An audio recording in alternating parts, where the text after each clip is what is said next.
Permohonan pembuatan surat keterangan catatan kepolisian atau SKCK di Polresta Cirebon membludak.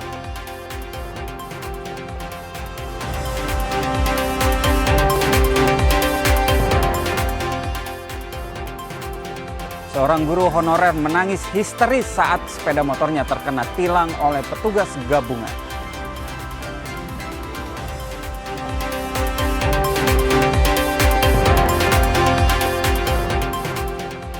Ratusan warga menggelar makan nasi liwet bersama setelah berhasil membangun jembatan yang berdiri di atas Sungai Citarum.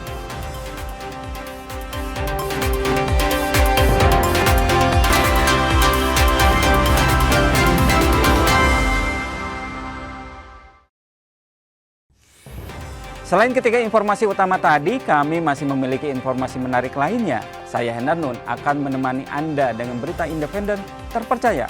Kita simak Kompas Jabar selengkapnya.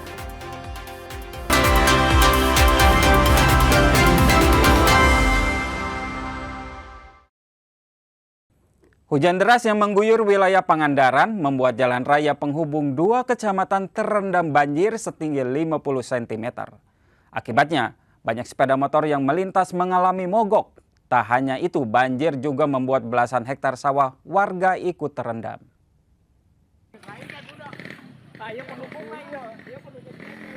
Jalan raya kabupaten yang menghubungkan dua kecamatan Parigi dan Cigugur menuju Banjarsari Pangandaran terendam banjir setinggi 50 cm.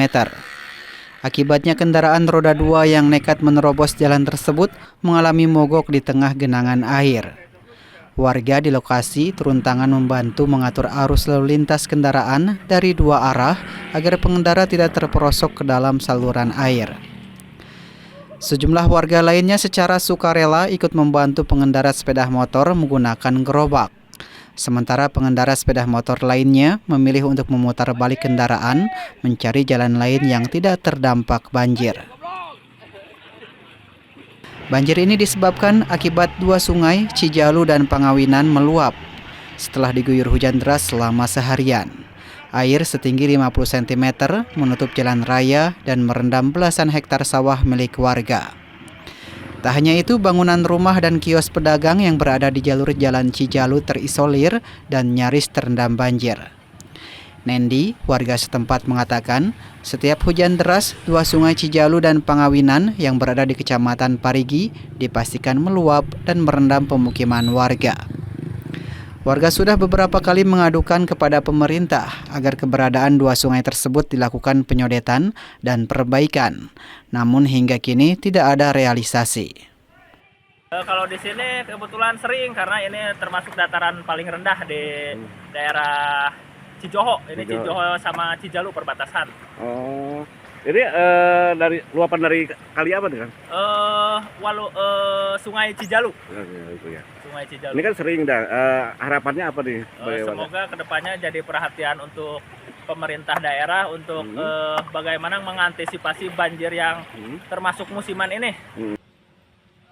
PLT Camat Parigi, Teddy Sopian mengatakan, banjir yang melanda wilayahnya sudah menjadi langganan, akibatnya jalan yang biasa dilintasi oleh pengendara roda 2 dan 4 mengalami rusak akibat tergerus air. Solusi yang dilakukan, dinas terkait membuat saluran air baru agar banjir dapat terurai ketika air sungai meluap saat musim penghujan. Dengan adanya banjir ini, aktivitas lalu lintas ini cukup terganggu. Tapi alhamdulillah masih bisa dilewati, tapi masyarakat harus hati-hati untuk lewat di jalur ini. Ketinggian air berapa, Pak? Ketinggian air ini setinggi setengah di ban mobil. Sekitar 30-50 cm. Untuk mengantisipasi banjir tersebut, warga setempat siaga di lokasi mengatur lalu lintas. Terlebih intensitas hujan masih terjadi dan air dari kedua sungai masih meluap ke pemukiman warga. Dede Ibin, Kompas TV, Pangandaran, Jawa Barat.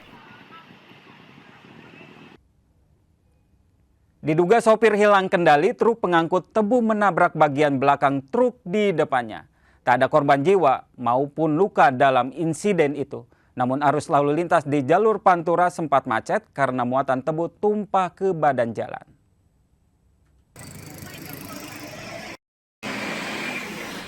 Muatan tebu dari truk yang dikemudikan Iman berserakan di badan jalan setelah truk itu menabrak truk lain di depannya yang sedang berhenti. Polisi dari Polsek Pamanukan yang tiba di lokasi langsung melakukan olah TKP dan berupaya mengurai kemacetan yang mengular panjang karena satu lajur jalan tertutup tebu yang berserakan. Selain itu, bagian depan truk tebu juga mengalami ringsek karena benturan yang kencang. Kecelakaan yang terjadi di jalur Pantura Subang bermula ketika truk pengangkut tebu melaju dari arah Subang menuju arah Cirebon. Diduga karena sopir kelelahan dan mengantuk, truk tebu yang melaju kencang menabrak truk di depannya. Menurut sopir, dirinya sempat melakukan pengereman, namun karena muatan berat, truk tidak dapat dikendalikan dan langsung menabrak. Ya, saya dari sana. Nah, pas saya mau ke kanan, ada mobil dari sampingnya. Saya kan mau ambil kanan kan nggak bisa. Itu tuh. Nah, ya tuh ngerem. Ini bawa tebu dari mana mau kemana? Dari Subang mau bawa ke Cirebon. Saya berhenti kan Pak, jadi udah jalan, kita udah mau masuk gigi 2, terus udah drum aja dari belakang. Kalau kelihatannya mobil belakang kencang Pak. Kemacetan di jalur Pantura kembali normal setelah kedua kendaraan yang terlibat kecelakaan dipindahkan dari badan jalan ke lokasi penyimpanan barang bukti di Polsek Pamanukan. Saat ini kasus kecelakaan ditangani unit Laka Lantas Polsek Pamanukan. Hendri Irawan, Kompas TV, Subang, Jawa Barat. Permohonan pembuatan surat keterangan catatan kepolisian atau SKCK di Polresta Cirebon membludak. Ini terjadi pasca pemerintah membuka pendaftaran seleksi pegawai pemerintah dengan perjanjian kerja atau P3K secara serentak.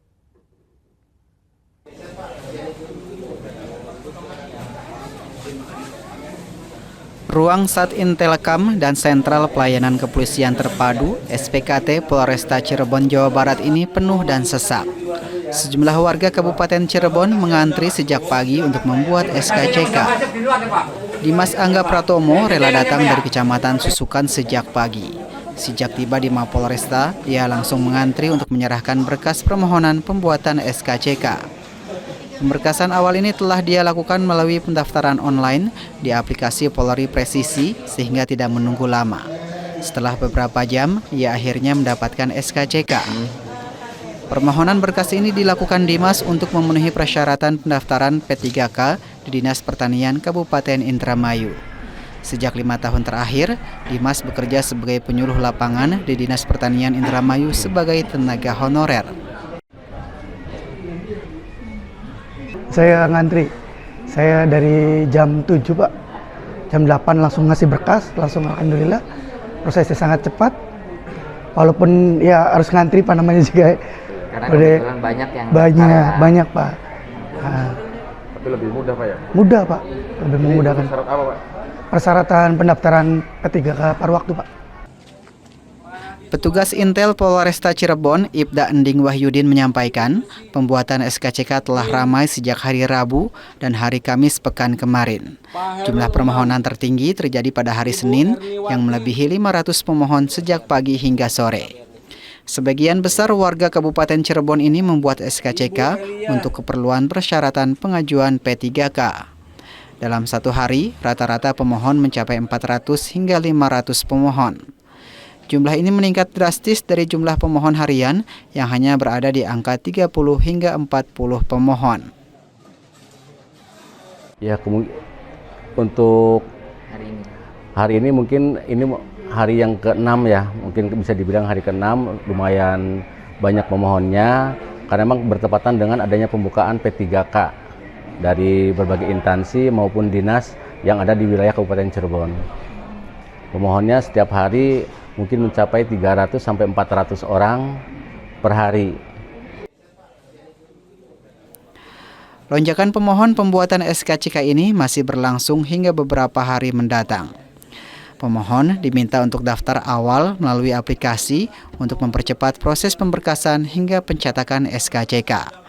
Muhammad Zahir Romdon, Kompas TV, Cirebon, Jawa Barat.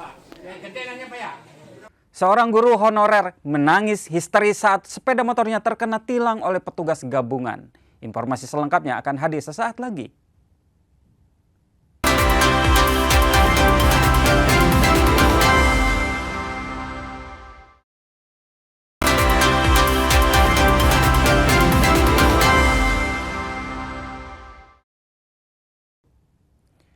Pihak pengelola Pasar Caringin Bandung akui kewalahan melakukan pengelolaan sampah di Pasar Caringin. Pihak pasar berharap pemerintah dapat membantu tambahan kuota untuk jadwal pengangkutan sampah.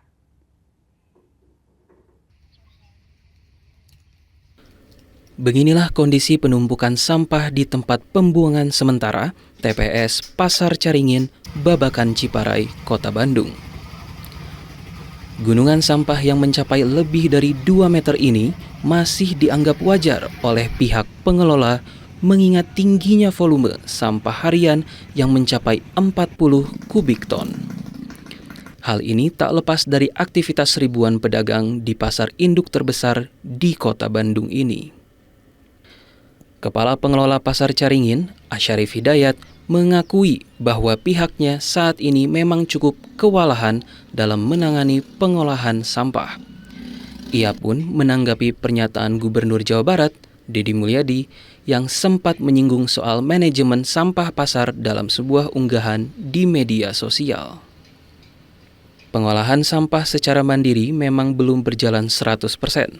Hal inilah yang menyebabkan adanya penumpukan sementara di TPS akhir. Upaya pengolahan mandiri sebenarnya sudah dilakukan, termasuk pemisahan sampah organik dan non-organik.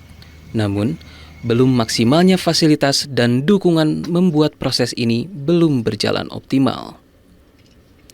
Untuk itu, pengelola berharap adanya tambahan kuota RIT pengangkutan sampah, terutama non-organik, ke TPS regional. Nah, pasca tadi, selama ini kita berupaya juga, kita dengan press, gitu kan, di press, di upaya-upaya lainnya itu ya, dan kita juga sudah berupaya memohon kepada pihak DLH Provinsi, kepada Pak Gubernur untuk selama proses teknologi ini ada perlu waktu. Nah, dalam kurun waktu itu, saya sudah menanyakan surat juga memohon bukan dalam arti dibersihkan, tapi menambah ritase sampai teknologi kami berjalan. Cuman sampai saat ini belum ada jawaban yang pasti, gitu kan. Kami hanya minta tambahan dari 3 ritase ke Sadia Mukti, hanya bisa menambah 2 rit lah, 3 rit supaya volume sampah yang menumpuk di pasar ini tidak terlalu menggunung, gitu. Pihak pengelola Pasar Caringin menargetkan kawasan pasar bebas dari sampah di akhir bulan ini, bahkan menjadikannya sebagai salah satu pasar percontohan pengelolaan sampah terbaik di Jawa Barat. Abdul Rohim, Kompas TV, Bandung, Jawa Barat. Seorang guru honorer menangis histeris saat sepeda motornya terkena tilang oleh petugas gabungan yang digelar pemerintah Kabupaten Pangandaran. Petugas akhirnya memberikan teguran dan edukasi agar selalu membawa surat kelengkapan saat berkendara.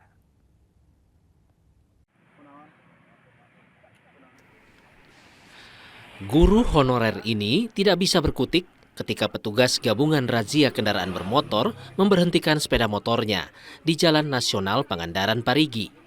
Tepatnya di Simpang 3 Objek Wisata Pantai Batu Hiu, Kecamatan Parigi. Razia kendaraan yang digelar oleh Badan Pendapatan Daerah Kabupaten Pangandaran itu melibatkan anggota Satlantas Polres Pangandaran, Polisi Militer TNI Angkatan Darat, Samsat Pangandaran, dan Dinas Perhubungan serta Jasara Harja. Guru honorer perempuan tersebut menangis histeris saat petugas membawanya ke pos karena diduga tidak bisa menunjukkan kelengkapan surat-surat kendaraan.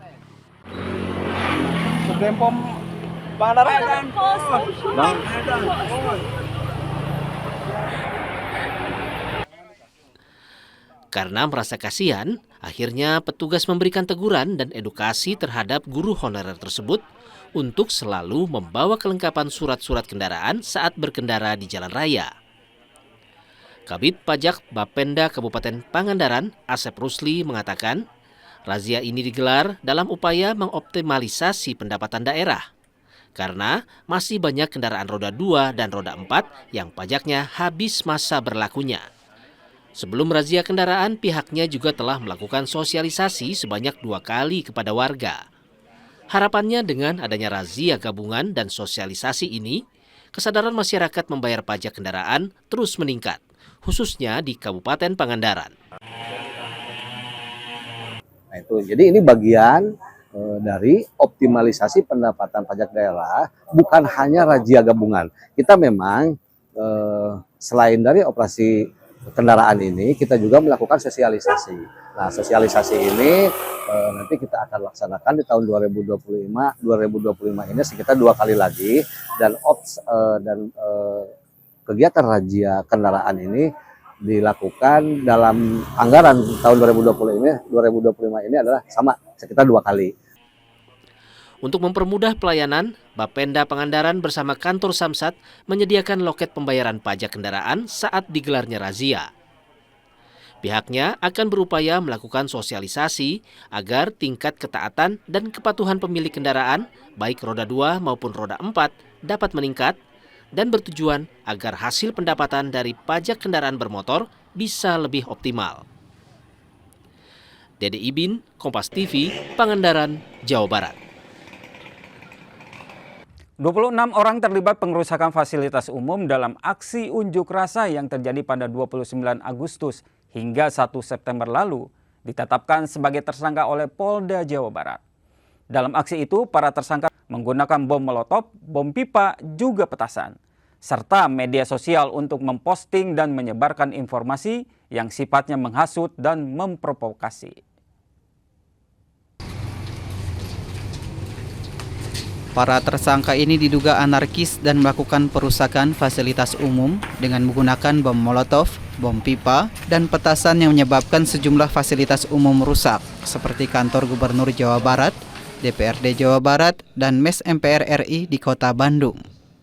Selain itu, para tersangka yang diamankan yaitu pelaku aksi dengan cara menggunakan media sosial untuk memposting dan menyebarkan informasi yang sifatnya menghasut dan memprovokasi. Saya dapat menginformasikan unjuk rasa yang terjadi pada hari itu tidak seperti unjuk rasa yang sesuai dengan ketentuan yang ada. Kami dari kepolisian yang bertugas atau berkewajiban melindungi, menjaga masyarakat yang ingin menyampaikan pendapat sesuai dengan ketentuan. Kami menempatkan pertama itu para negosiator di kedua tempat tersebut. Tapi kejadiannya seketika tanpa ada yang menyampaikan orasi, mengemukakan pendapat, yang ada langsung menghujani batu.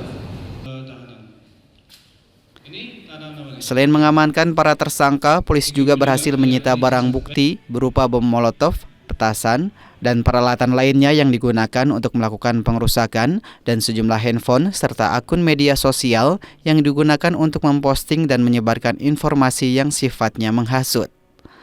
Untuk mempertanggungjawabkan perbuatannya, para tersangka dijerat dengan pasal yang berbeda, termasuk pasal 187 dan pasal 170 KUH Pidana dengan ancaman hukuman maksimal 20 tahun penjara. Andri Iskandar, Kompas TV, Bandung, Jawa Barat. Ratusan warga menggelar makan nasi liwet bersama setelah berhasil membangun jembatan yang berdiri di atas Sungai Citarum. Informasinya sesaat lagi setelah jeda iklan berikut ini.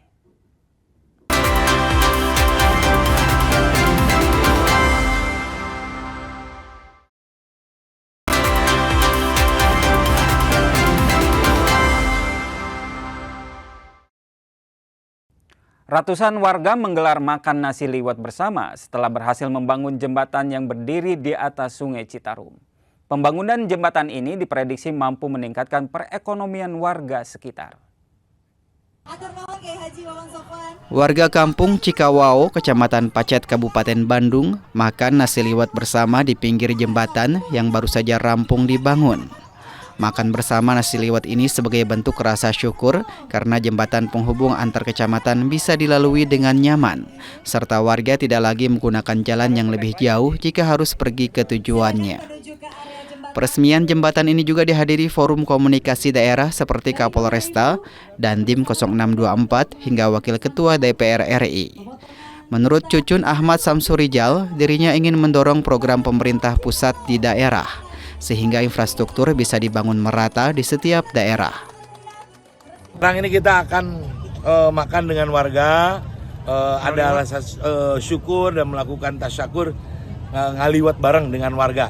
Kita akan mendengarkan curhatan, walaupun tadi saya sudah sampaikan bagaimana pemerintahan Pak Prabowo membangun Indonesia dari pinggiran, membangun Indonesia dari bawah itu akan terlaksana melalui program-program budgetingnya yang di arsitektur dalam APBN 2026. Jembatan yang berdiri di atas Sungai Citarum ini diharapkan bisa menumbuhkan perekonomian, melancarkan akses warga jika harus melintas antar desa ataupun antar kecamatan di sekitar.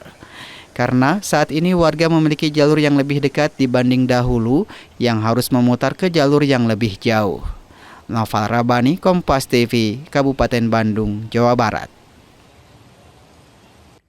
Masih tingginya harga beras di pasaran memaksa warga Ciasem, Pantura, Subang beramai-ramai mengumpulkan padi sisa panen di sawah orang lain.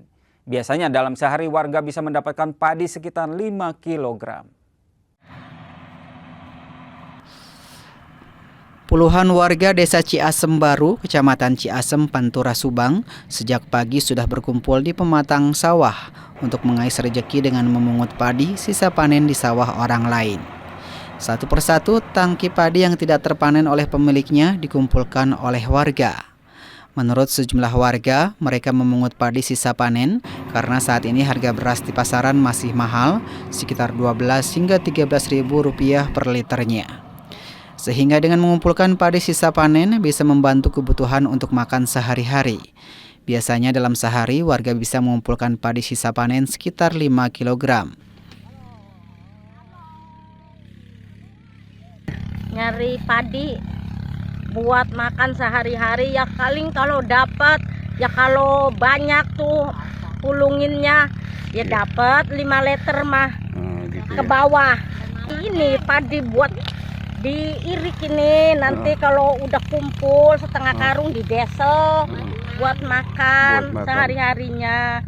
Kan harga beras sekarang lagi mahal. 12 itu apa? Kan resiko dapur itu melonjak terus. Kenapa beras mahal? Saya orang nggak punya. Terus kembang kepu kalau nggak dirakoni butuh. Kalau dilakoni berarti ini mengutin padi. Mengutin padi bekas panen potongan dari kombi. Nah ini sampai saat ini sehari biasa dapat berapa kilo? Ya paling 5 kilo.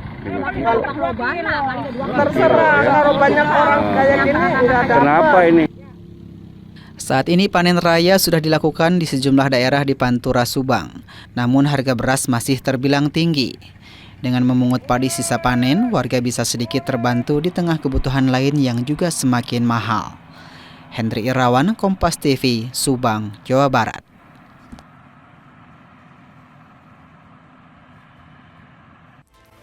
Saudara, dengan berakhirnya informasi tadi sekaligus mengakhiri Kompas Jabar episode hari ini. Saya Danung beserta kru yang bertugas mengucapkan terima kasih dan sampai jumpa.